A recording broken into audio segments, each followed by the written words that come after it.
Kalau ada di antara Anda yang masih tidur di zaman yang penuh tantangan seperti ini. Astagfirullahaladzim. Pilih nomor 80 tapi coblos nomor 99. Coblos PSK. Yang tengah kurang kompak coblos PSK. Ini bukan masalah kecil, Gio.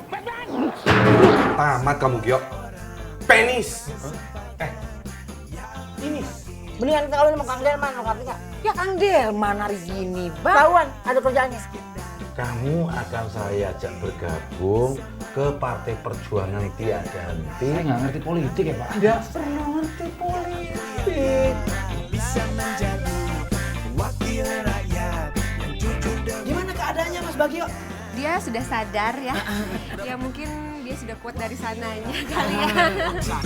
bangsanya.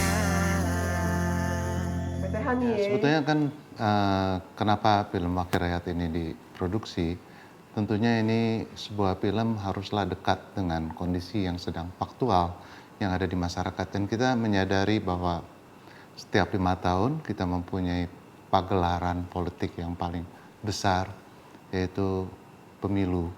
Dan setiap pemilu banyak sekali joke yang berkembang di masyarakat tentang politik.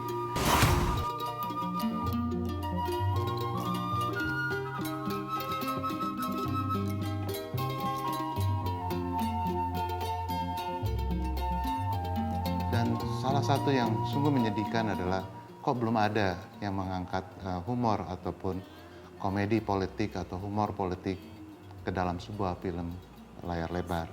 Nah inilah yang menggelitik saya dan terus-menerus menjadi sebuah hal yang ingin saya realisasikan menjadi sebuah film. Dan akhirnya pada waktu saya bertemu dengan Monty Tiwa, saya bercerita kepada dia bahwa saya kepengen membuat film, saya punya judulnya yaitu Wakil Rakyat. Bagaimana kita mencoba merealisasikan seseorang yang bukan sesuatu menjadi sesuatu dan terbawa kepada arus yang begitu kuat yang disebut arus pemilu, arus pesta demokrasi, dan bagaimana kondisi itu akhirnya kita bisa jadikan sesuatu yang memberikan sebuah pencerahan, sebuah komedi yang cerdas yang bisa memberikan kepada kita kondisi untuk kita merenung sebetulnya apa sih perhelatan apa yang sedang kita laksanakan saat ini, berapa besar dana yang telah dikeluarkan, dan kualitas wakil rakyat seperti apa yang akhirnya akan mewakili kita. Nih, si Bego ada di koran lagi nih. Nah, Apa katanya? Intinya dia kagak becus. Lihat tuh baca. Babe udah tahu dari dulu bahwa dia nggak bakal berhasil. Lihat aja. Baca. Jelas kan? Kenapa sih Babe selalu ngeliat yang jelek-jeleknya dari Mas Bagio? Lo emang dia jelek. Kalau dia kayak Irwansyah tuh baru mantap.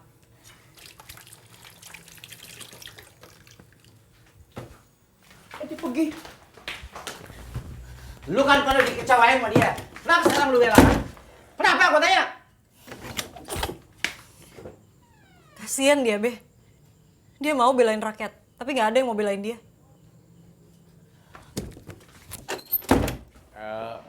Monty psychedelic ya, terus penuh energik dan banyak hal-hal yang tidak terduga dari seorang Monty. Kadang-kadang dia mendobrak pakem perfilman atau pakem-pakem yang ada. Saya pikir Monty itu orang yang arogan, tapi ketika ketemu ternyata orang yang paling enak untuk discuss. Boleh nggak saya kritik dia? Ya, Dia mulanya untuk mulai syuting agak lama. Ya mungkin nyusun segala macam, ya set segala macam. Tapi kalau udah tik ya oke. Satu, yang kedua dia mau menerima saran-saran dari kita orang. Ya, ide-ide ayah diterima. Senang sekali saya. Dalam cerita ini kenapa saya katakan ini sangat menarik. Persiapan pemilihan umum untuk 2009 ini harus benar-benar diketahui oleh masyarakat. Karena cerita ini merupakan satu potret demokrasi, potret masyarakat. Jadi kalau umpamanya ini disiarkan ditayangkan di gedung-gedung bioskop, yang perlu menonton film ini calegnya sendiri. Dari eksekutif, legislatif, dan calon-calon pemilih. Termasuk TNI-nya, walaupun nggak punya hak pilih, saya kira perlu nonton nih TNI Polri ini. Kenapa demikian? Ini pembelajaran politik. Oh, politik yang curang itu seperti ini, dan politik yang benar politik seperti ini. Kakek nenek, ayo semuanya susu gratis dari Partai Perjuangan Tiada Henti. Ingat ya, coblos kandidat nomor 2 dari Partai Perjuangan Tiada Henti ya. Ini dia nih. Giovanni Bagio SE. Ayo susu gratis biar sehat, biar rileks. Ayo. Untuk tahun 2009 ini, selamat untuk Monty. Karena cerita ini sangat menarik dan mengusik hati saya. Saya kalau sudah penampilan pas seperti ini, jangankan saya itu dibayar. Enggak dibayar pun mesti saya ngersuluh saya ini.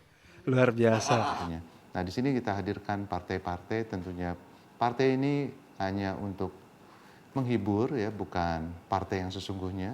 Namun tentunya dalam menulis ini saya yakin penulis skenario di mana di sini ada Pak Erik Tiwa dan Monty Tiwa sangat memahami bahwa kondisinya adalah kondisi faktual yang ada, ditulis secara cantik dan akhirnya digarap secara manis juga oleh Monty Tiwa, akan memberikan hiburan-hiburan dan tawa yang terus berkepanjangan bagi penontonnya. Karena memang inilah sebuah komedi politik pertama.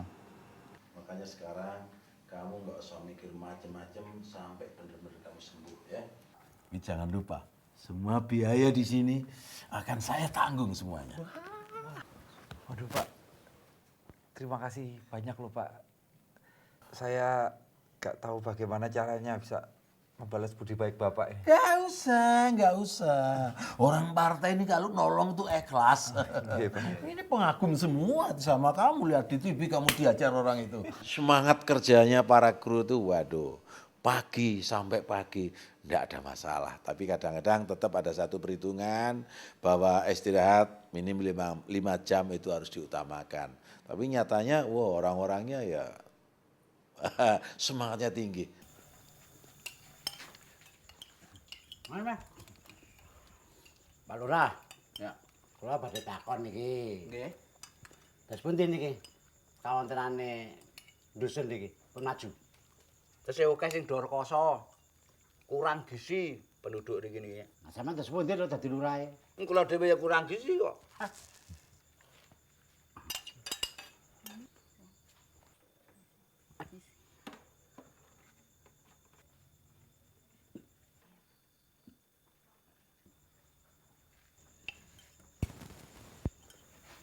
Terima kasih. Mewujudkan mimpi, ya aku yakin bisa buktikan semua orang punya kesempatan.